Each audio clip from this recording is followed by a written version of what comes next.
So hi friends, DSC Telugu aspirants. So 6th class Telugu పాఠ అనే text book నుండి మనం ఫస్ట్ లెసన్ చూద్దాము. ఫస్ట్ లెసన్కి సంబంధించి ఏవైతే మనకి కష్టమైన పదాలు ఉన్నాయో అవి అక్కడే రాయడం జరిగిందనమాట. అమ్మఒడి అనే పాఠ్యభాగాన్ని పాడిగ వెంకట నరసింహారావు గారు రచించారు.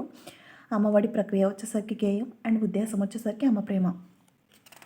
సో ఇక్కడ చూస్తే అమ్మఒడి పాఠంలో కొన్ని తెలియని పదాలు ఇక్కడ రాయడం జరిగిందనమాట. సో అమ్మఒడి అనేది షష్ఠి తత్పురుష సమాసము. వరవడికి మీనింగ్ ఏంటంటే విద్యార్థులకు అక్షరాలు నేర్పడానికి గురువులు రాసే మేలుబంతి. అండ్ సూక్తులు సూక్తులు అనేది ప్రకృతి వికృత పదాలు. అనిసము అనేది ఎల్లప్పుడూ అని అర్థం. నిత్యము అంటే ఎల్లప్పుడూ అని అర్థం. నిత్యముకే ప్రకృతి వికృతులు వచ్చేసరికి నిశ్చలు.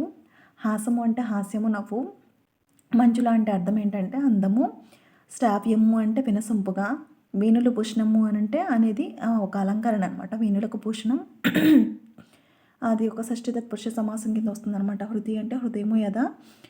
దివ్యము వచ్చేసరికి ఉత్తమమైన అది గొప్పది అని అర్థం. భవ్యము అంటే శుభకరమైనది. యోగము అంటే అన్ని సుఖాలు కలిగించేది.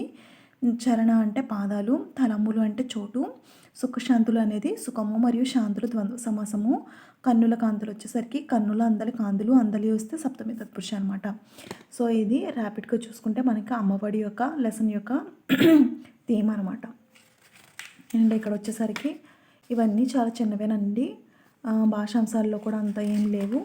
సో మనకి నెక్స్ట్ వచ్చేసరికి ఇక్కడ కొన్ని ఇంపార్టెంట్ మీనింగ్స్ ఉన్నాయి. అది ఖరము అంటే జస్ట్ నార్మల్ ఖరము అంటే చెయ్యి. ఖరము అంటే గాడిద. చలము అంటే కొండ. చలము అంటే నెపము. పథకము అంటే బహుమతి బిళ్ళ అని కూడా చెప్పవచ్చు. పథకము అంటే ఆలోచన ప్రణాళిక ఎత్తుగడ అని చెప్పవచ్చు. అండ్ లత అంటే మీనింగ్ ఏంటంటే తీగ. కథ అంటే చరిత మరియు కథ అని కూడా చెప్పవచ్చు. పరము అంటే మరొక వేరొక ఇతర అని అర్థం. ఫలము పండు. గజము అంటే ఏనుగు కొలత. ఘనము అంటే గొప్పదైనది. మేఘము అనమాట. జనము అంటే మనుషులు ప్రజలు. చిషము అంటే చేపము. డంబ ప్రగల్భం. డాబు డంక వాయిద్య సాధనము. ఢమరుకము దళం. ఆకు సైన్యము. దళము డబ్బు. బలపం పలకపుల్ల. భర్త పని. సంగతి భారతదేశం. సైన్యం భారత సైన్యం అనమాట. సో ఇంతకు మించి ఇంపార్టెంట్ అనేటువంటి టాపిక్ ఏమీ లేదు. సో ఇది మాత్రమే ఉందండి. నెక్స్ట్ వచ్చేసరికి మాతృదేవోభవ పితృదేవోభవ అని ఉంది.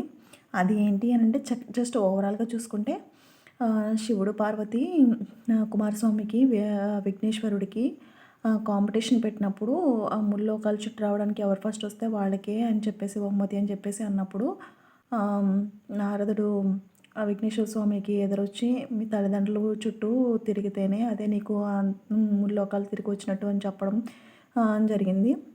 ఇక్కడ వచ్చేసరికి ఈ పాఠంలో జస్ట్ చదవండి ఆనందించండిలో జస్ట్ క్యారెక్టర్స్ గుర్తుపెట్టుకుంటే సరిపోతుంది. ఆ క్యారెక్టర్స్ ఏంటంటే వినాయకుడు, కుమారస్వామి, శివుడు మరియు పార్వతి.